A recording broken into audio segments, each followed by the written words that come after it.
Hey guys, welcome to the Massive Iron Channel. I'm Steve Shaw.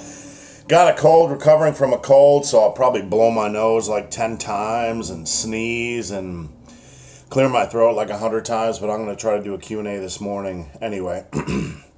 So if you guys have any questions or comments, check out the link below after I post this live. I was up late last night doing the Olympia results, so I had to sit through bikini, and they all looked the same, and then the 212 and see Flex Lewis take it home, and then I stayed up and completed an article. I actually had two articles. Had to do two articles last night. One with the Phil Heath winning the 7th, and then one with Big Ramy winning the 7th. I'd have both of them ready for release because it was pretty close. Big Ramy had a... Excuse me, I'm sick. That's disgusting, right? Big Ramy had a big old... yeah, my shirt is offensive, and if you are offended, please unsubscribe from my channel because you're probably not a meat eater, and you're probably... No, I'm just kidding. We welcome people that eat anything. If you eat dirt or alien species, if you're reptilian, it's all good. So guys, yeah, any questions you have this morning, I'm going to be on for about a half an hour. Fire them. I have my black coffee. I'll just be sitting here drinking black coffee and clearing my throat at the same time. We can talk reptilians. We can talk the Olympia. Greetings from Mongolia. That's a first for me. Hello, Mongolia. How are you? What time is it in Mongolia? I don't even have a clue. I know you're messing with me, and I'm just messing with people. Thoughts on the potato head expert. I was just reading on Instagram about this morning about a post flew by my feed where the potato head expert had made, that's Jason Blaha for those of you keeping score at home, had made a post several years back where he said during a carjacking he had put multiple bullets in the chest of a carjacker, and then he went on and deleted the video. So look, the guy's just a whack job, and that's really all you can say. And when you have a whack job on YouTube giving advice, you know, look, the bottom line is 90% of the advice the guy gives isn't from personal experience. And the person aside, when you have somebody giving advice not from personal experience, you have to take it from a grain of salt. Harambe says, thoughts on Phil Heath dissing Louis Marco, saying he photoshopped pics of Phil at the Olympia. I don't know if Phil actually said that. I haven't seen that, but Phil has some serious bubble gut. Phil has some serious bubble gut, and part of the old deal on the Olympia is just trying to suck in your guts and nobody can see it. Thoughts on rolling the bar to your shins when performing a deadlift? That's a good question. Now, the problem with rolling the bar to your shins or rolling it towards you is a lot of guys start the pull. There's several issues. They start to pull with their arms bent, and then when they pull, boom, it locks out, and that puts a lot of strain on the bicep. They tend to start the deadlift on their toes rather than their heels. And one of the deadlift tips I give people is before you pull each rep, lift up your big toe. That forces you to push your weight on your heels. So a lot of times guys are starting a little bit forward. They might not realize it. They're starting with their arms bent, and they're not starting with really good tight hips, glutes, and hamstrings. So it's not optimal for most people. Can you brute force it? Sure. Is it the most optimal way no, it's certainly not the most optimal. It's one of the most generally dangerous methods, and I certainly don't advocate it unless you're extremely disciplined.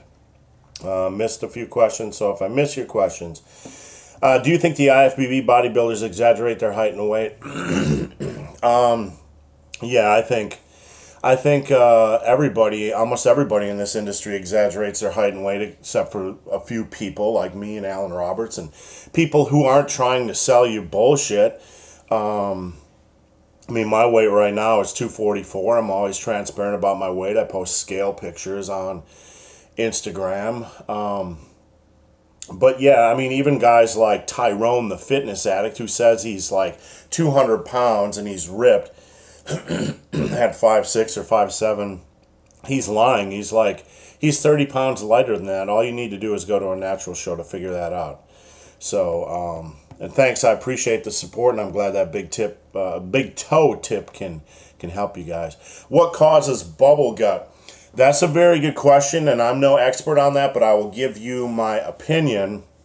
A lot of people assume it is growth hormone related, and there could be some organ growth going on in there, but really, from my understanding, and I could be completely wrong, so you guys can correct it, but these guys are doing insulin shots frequently during the day. I believe they're doing insulin shots frequently during the day.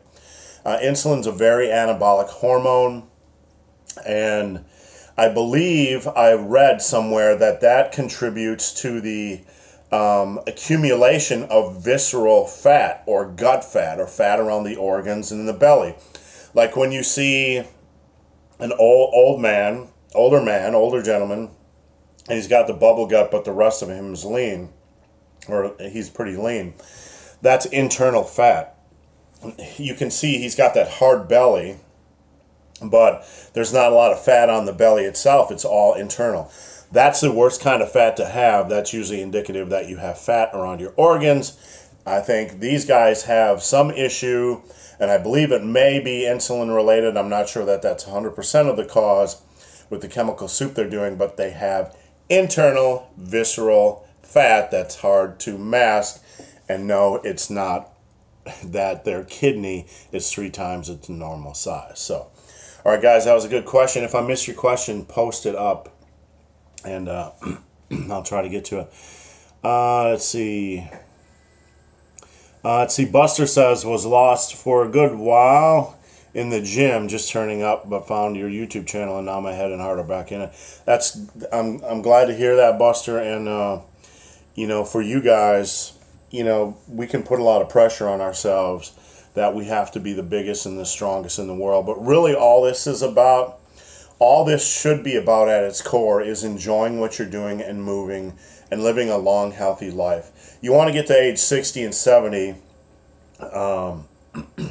alive, and be able actually to do something. I'll be 50 in less than a month, and I don't want to just be 50. I want to be 50 and I want to be thriving. I want to have the same sex life I did when I was 20. I want to have the same energy levels when I'm 20. I mean, obviously you accumulate injuries and some wear and tear over the years, but the point of all this for us should be quality of life. And some of that can be physical, some of that can be mental. But, just keep your head in the game and don't pressure yourself to adopt the goals of other people. Let's see, Paul says, a year of strength training, which of your massive iron programs would be a good choice? Hold on, I'm trying to pull up the question again because it disappears. Oops. I got a diabetes. Which of the massive iron programs would be a good choice for a 35-year-old? I would say pick an upper-lower program that doesn't have a lot of volume. And one that you don't want to, my opinion, you don't want to do too many sets of heavy compound movements once you're over the age of 40. I like to do 2-3 sets of compounds. I don't like to overwork the major compound movements like bench press and squats and deadlifts. So come in, hit a couple sets of those, move on to a lighter compound movement like hack squats and dumbbell bench press. But for a 35-year-old man getting back in the gym, I would do an upper-lower program with about 16 sets a day. That was devised pretty intelligently. And for those of you guys who don't know, my book Massive Iron is available at muscleandbrawn.com, BRAWN.com. It's about 200 pages of content and has about 20 workout routines. Let's see, I got a type 2 diabetes question that I don't want to miss. My big inspiration, thank you, I appreciate that greatly. I've been diagnosed with type 2. I've lost 90 pounds and almost reversed it. That's awesome. I'm glad to hear it. A lot of information you have out there on type 2 diabetes is so conflicting. And really, for those of us that have gained a lot of weight like I did when I got to 346, it really comes down to just cleaning up your diet and exercising. If you do that, there's probably a 98% chance, if not higher, you're going to reverse type 2 diabetes. Let me get a drink here. How do you decide where you are going on your hiking adventures? Usually, well, I have some big places that I like to go. Like I seek out places like McAfee's Knob, which is like an 8.4 mile hike. I got a plan for those. I plan for the big ones. And then like today, we're going hiking as soon as this Q&A is done. I'm going to hop in the car. Ohio has a nature preserve system where they have about 60 nature preserves, and I'm just going to drive off and check one out. Let's see. How do I increase my vertical jump? Good question. When I entered college, I was not a natural athlete. I love sports. I was very athletic, but not a natural athlete. And I spent a lot of time squatting and leg pressing in college. After my first year of training, and my squat got up to 365 after the first year, I was able to grab the rim. So I recommend, at its core, building a lot of squats and squat and leg press strength. Don't just focus on low reps. Focus on a lot of quality reps, and also get in a lot of quality calf work. And by quality calf work, I mean heavy. People don't challenge their calves enough, and then they complain they don't grow. But no one gets on social media talking about calf PRs. That's the mentality you have to have. Get your calves strong. Also, I do things like box jumps, which I believe in, and step-ups 3 to 4 times, 3 to 5 times a week can also help build up leg strength and calf strength and your vertical jump. And those are just some simple tips. Let's see. All right, Cobra, sorry about clearing my throat so much. I am sick, and I'm trying to struggle through. I can't do a pull-up. Is using an assisted pull-up machine fine? Absolutely, absolutely. I've never been good at doing pull-ups like this, even though my back strength is ridiculous. I can do pull-ups like this, and I can do chin-ups. So a pull-up is with your hands, palms away from your face. A chin-up is with your palms towards your face, and this is kind of a neutral grip. I can do neutral grip pull-ups a lot better than I can do these types of pull-ups. So I recommend, if you want to get good at pull-ups, doing a lot of assisted. You can also do inverted rows, and you can search inverted rows on YouTube. Basically, elevate your feet, and you can use a Smith machine or just a barbell in a rack, and you just pull your body weight up. That's a good exercise as well. And I would do the neutral grip pull-ups and chin-ups 4 to 5 times a week, and just see how many reps you can get in 3 minutes, and just try to improve your reps. Don't overdo it. You got to do a warm-up set to get your biceps nice and warmed up so you don't tear a bicep. But just do rest pause work and see how many you can get total in 3 minutes, and do that, say, 4 times a week. And then let's say you get 12 neutral grip pull-ups during the week 1 in a 3-minute rest pause block. Just try to get 13. Try to get 14 over the course of the week, or over the course of a workout, or whatever. Just try for those small step improvements. And if you can add 1 rep a week, just 1 rep a week to 3 to 4 pull-up workouts a week, then by the end of the year, you're going to be a pull-up freak. All right, let's see what questions I missed here. Super James Native says squat strength has a positive correlation with vertical jump. Oh, absolutely, for me. And a lot of people underestimate squat strength and vertical jump. But in college, I was such a good leaper, and a lot of that just from my squat strength, that they made me play center because I could I had some serious ups. Should I do box jumps before squats or after? You always want to do the heavy compound movement first when you are fresh, because there's too much room for error with form. You can fatigue a muscle. You can fatigue yourself mentally. You can fatigue one of the muscles in the chain. You want to be 100% because big compound movements are less forgiving. So if you go in them mentally or physically fatigued or just a little bit handicapped in a muscle group, you risk increasing the chance of injury. So always do the big compound movements first, except sometimes when you're doing a full body workout, it's okay to do a 20 rep squat workout at the end because it's higher rep. And I like to do that sometimes too, because when I'm doing a full body workout, and I don't do them very much anymore, but when I'm doing a full body workout, if I lead off with a 20 rep set of squats, I just want to leave the gym. I just want to go home because that's a hard set of squats. So sometimes you can do your squats at the end. What is an all-time PR when someone makes? What's the meaning of an all-time PR? What's the meaning of an all-time PR? Usually it's at a given body weight or body weight range.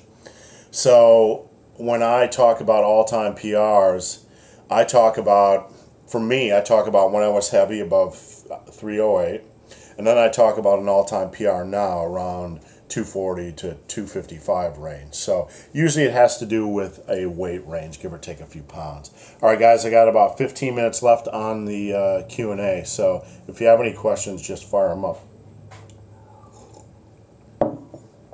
Steve says, I'm 56 years old. What would you suggest to make your muscles harder and denser? Well, muscle density and muscle hardness is going to come with fat loss. As we age, we're going to have some skin issues. We're going to have a little bit looser skin. It's not as tight. It feels a little bit less elastic, or a little bit more elastic. But the hardness appearance comes from losing fat. The density is going to come from a lot of compound movements over time. I've been doing this for 31 years, and people tend to think, because of my muscle density, that I'm a lot bigger than I am, and I only have like 17-inch arms, so I'm not really as big. But yeah, density and hardness are all going to come down to compound movements over time and fat loss.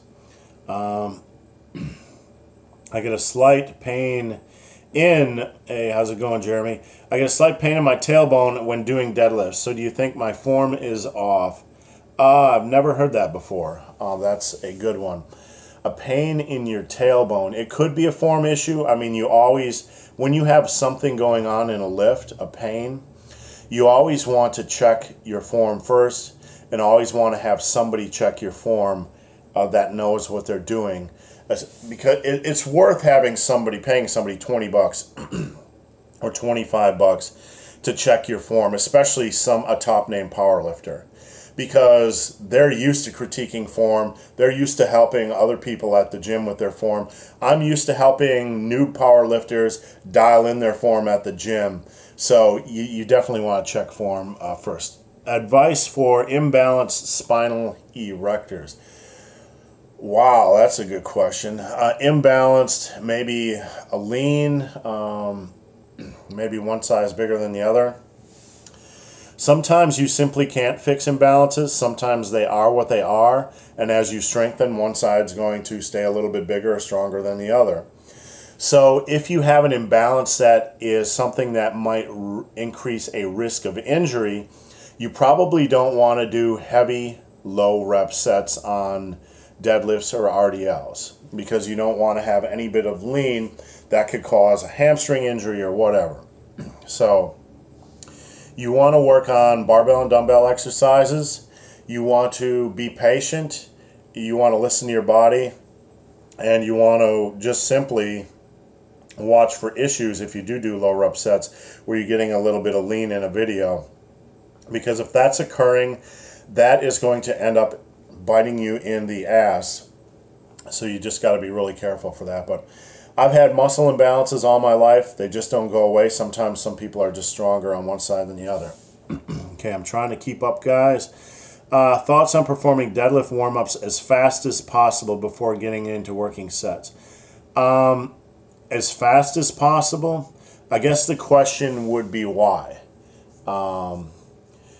Warm-up sets serve a specific function. The function is to bring up the body temperature, to warm up a muscle. The function is to slowly engage the central nervous system so it's functioning at a heightened capacity. In the central nervous system, warming up is one of the primary reasons of a warm-up protocol is to prime your central nervous system. So those are your goals. If you add in some other thing in there like trying to be quick, don't. I mean, just take it natural. We're trying to warm up for a specific reason. You don't want to fatigue yourself. You can keep warm-up sets, time in between warm-up sets brisk if it's not impacting you, but don't add any other burden into your warm-up. Just remember the purpose. All right, guys, got about 10 minutes left. If I missed your question, post it again. What do you suggest a good cardio when you have a physically demanding job? I work 5 to 6 days a week and end up walking 15 miles. Well, that is your cardio, and I'm going to tell you. I worked as a machinist for several years, and it was physically taxing. So when you're looking at cardio, you're probably trying to find something that's going to keep your heart rate elevated so you can keep a healthier heart. You either want to do something once a week that's intense, or you want to do something maybe 3 times a week that is brief. So for brief, I would do HIIT cardio, high interval training, on like an elliptical where it's not going to jar your joints. When I do elliptical HIIT, I go all out for 20 to 30 seconds, or usually I go all out for 15 to 25 seconds, and then for the rest of that minute period I go normal. So that's a good thing to do. HIIT 2 to 3 times a week, or you can do 1 time a week, do like a 5 to 6 mile hike, and not just walking on a path. You want to do a hike that's challenging with a lot of with a lot of varying terrain and with a lot of ups and downs. That will really keep your heart rate elevated, and it functions kind of like HIIT, and it's fun as heck. So, all right, guys, I'm trying to keep up. Greeting from Bill Cosby's basement. I hope he's wearing a condom. See. Can you give us some detail on your book and how it might standardize routine and programming for novices? I hear a lot about starting strength from Rip. My book, look, here's the thing about starting strength. Ripeto's a very intelligent man. He has some dogma, and we all do. But starting strength is, most of us want a good amount of muscle and strength. Starting strength is not a well-rounded program. It's a good strength building program, and it's very good at what it does. But most of us want a little bit more muscle. Now, I've tried minimal programs where I was just doing something like starting strength, and I lost an inch on my arms. I lost size on my calves. And, I mean, does anybody here really want to lose arm size? Unless you're like a top-level power lifter and all you care about is squatting 800 pounds, we probably want as much arm size as we can get. So Ripeto's program is good for what it does. What my book does, and again, you can find a link below after the video is done, or you can go over it and Google search Massive Iron, Muscle and Brawn. What my book does is it teaches you to maximize any program. It teaches you to maximize any workout. You can find a workout on Muscle and Fitness. You can find a workout that I've written, whatever, even the workouts in my book. So it's not you have to follow one magical workout system. It teaches you how to it gives you some things to think about that teaches you to maximize any system. And at the end of the day, that's going to equip you for success in the long run, because no one wants to do one program for the rest of their life. All right, guys, I got about 6 minutes left. What do you... All right, I'm about to block you, Daddy, if you don't stop, because this isn't the child's hour. And, let's see. You've been blocked. All right, I just had to block somebody. All right, let's see. Kirk says, I enjoy doing kettlebell training. Do you think strength training is a separate skill from strength and endurance? And why do you think this hybrid approach is more popular? Why is it? Because people like to have fun. I think really that's the bottom line. Why do I do strength training and hiking? Because I like it. Doing the same barbell exercises and dumbbell exercises over and over again after 31 years is a little bit dull. And sometimes, you know, people who are in the gym can be very competitive, and we like to try new things. I love hybrid training. I love doing different things. I don't want to be one of these guys that is like, and there's a lot of people like this in this industry that believe if you do anything outside of weight training that you're going to lose your gain. So they don't want to do kettlebell exercise. They don't want to do hiking. They don't want to do all this other stuff. And they get into this OCD mindset that they can't do all these other things. And you know what? You can build muscle and do all these other things. I'm living proof. If anybody hikes more than me at my age, I'd like to meet him and that lives. I do a ton of hiking. I've been running 1 to sometimes 2 times a week. So it's just fun, and at the end of the day, do what's fun. Do you do core? Do you need to do core work? Do you need to do core work? Not for ab size, but for core strength and stability, and for back health. I think it's good to do things like planks or rolling planks or ab wheel rollouts 1 to 2 times a week. Not a lot of work, just a little bit of work. If intensity is the key for strength and size, what is the reason for doing volume? Intensity, well, intensity is not the key for strength and size alone. Intensity is a weight relative to 1 rep max. There are different factors in muscle building. You have progressive overload. The more resistance you place on your body, the more it's going to grow in response. You also have minor mechanisms that help to enhance that process of progressive overload, like pushing sets for as many reps as possible safely, because that tends to recruit the maximal amount of muscle fibers and make sets more impactful. You also have a muscle pump, which is shown to also be beneficial for muscle growth. So there's many factors that enhance progressive overload. Intensity is good for strength and strength alone. And I'm trying to remember what the specific question was, but I got off track. What is the reason for volume work? Time under tension, volume work, it also can give your body a break from intensity, so you're not overworking the joints with a lot of heavy weight. Sometimes I do a lot of 5x10 work, or 6x10, or even sometimes I'll sneak in an 8x10, because you're putting the muscle under strain with a greater volume of work, with a greater tonnage of work.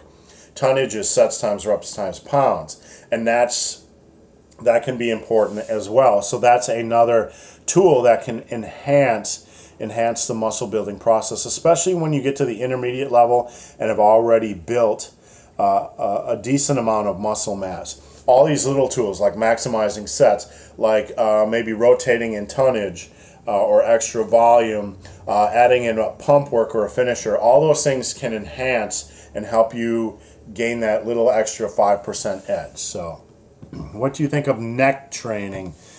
I've never done neck training. I got a big old neck and a big old head. Usually I do trap training. I'm not an expert on neck training.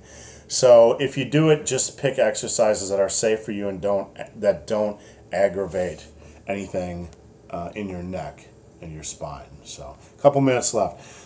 Doing lateral raises necessary for maximizing shoulder width? No, no exercise is necessary. In fact, lateral raises can be a very they're not an exercise with natural leverage. There are some things you can do them if they feel okay with you. I do bulldozer laterals, which are a little bit more explosive, and they feel better on my shoulders and they provide you better leverage. I prefer them, but if you're doing regular laterals, I lean a little bit forward That seems to help with the way they feel on my shoulders, but they're not a necessity. They're not a necessity. I recommend doing 2 compound movements for shoulders out of the gate, a dumbbell and barbell press variation. And after that, I do bulldozer laterals. I like upright rows with an easy bar that come up here. Those feel really good on my shoulders as a finisher, and they're great for my traps as well. All right, guys, I'm going to take one more question. I'm going to shut down. Oh, come here. Come here. Fiona's sneaking by. Say hi, Fiona. Hello, all these muscly men and women. All these muscly men, all you muscly men and women. Can you? I've never been able to do a backflip. I've been doing your 16-week peak program. I'm glad you like it, and post up your results in the comments section and let people know what you think. One more question, guys. One more question. Next question. How to get RM? What's the RM? I'm sorry. I don't know the abbreviation. What's an RM? So, traps. Smiley face, question mark. Traps? Do you want to know how to build traps? You want to know how to build the biggest traps? Stop titty dancing. Hey, if you build up, flirting. if you build up some chesticles, you got to be able to learn how to titty dance. So, all right, one more question. I can talk about building up big traps. Are they those big things there? Yep, those are your trapsicles. They're huge. Let me see your traps. I don't have them. What's your problem? Why don't you have traps? Pre-workout meal for energy. That's highly, that's a good question, but it's highly specific. Like, I don't like to eat a lot of food before I lift. One of my favorite things over time has been a whey shake and a banana, like an hour and a half before. I don't like to go into a workout feeling full because I feel sluggish, and sometimes I just feel like I'm gonna puke. And sometimes if you eat too much before a workout, you feel like you're going to squirt some choo-choo out the back of your boo-boo. So younger guys, you know, they can generally eat a lot more, but I would definitely focus on protein and carb. Those are the 2 key things. I tend to like have a simple sugars. I don't want something that's going to stick in my stomach really heavy. So I don't like to go on a workout with a really heavy stomach. So somebody said don't go. I'll do one more question because I got a little bit of coffee left. And why am I sweating so much? Because I'm here. Oh, yeah. You get me all hot and bothered. One more question, guys. It's a coffee. I don't know. Everybody disappeared. I think they Got scared. Nobody gets scared. They thought we were going to go. So, Yeah. all right, guys, if nobody has any questions, I'm going to wrap up the Q&A for today. GGG was robbed. Any thoughts? Can you rip 900 off the floor? No. If I could rip 900 off the floor, I'd be probably never leave the gym. So, all right, guys, thanks for watching. After I post up the video, you can check out the link below for, if you have a question, you can submit your question via the link below. Submit your questions to me. The best questions I turn into videos just like this. If you have any questions about my book, you can check out the link below any one of my videos. And if you've made it this far in this video and have yet to subscribe to my channel, please do. I'd appreciate the support. So guys, as always, thanks for watching. Have a great day.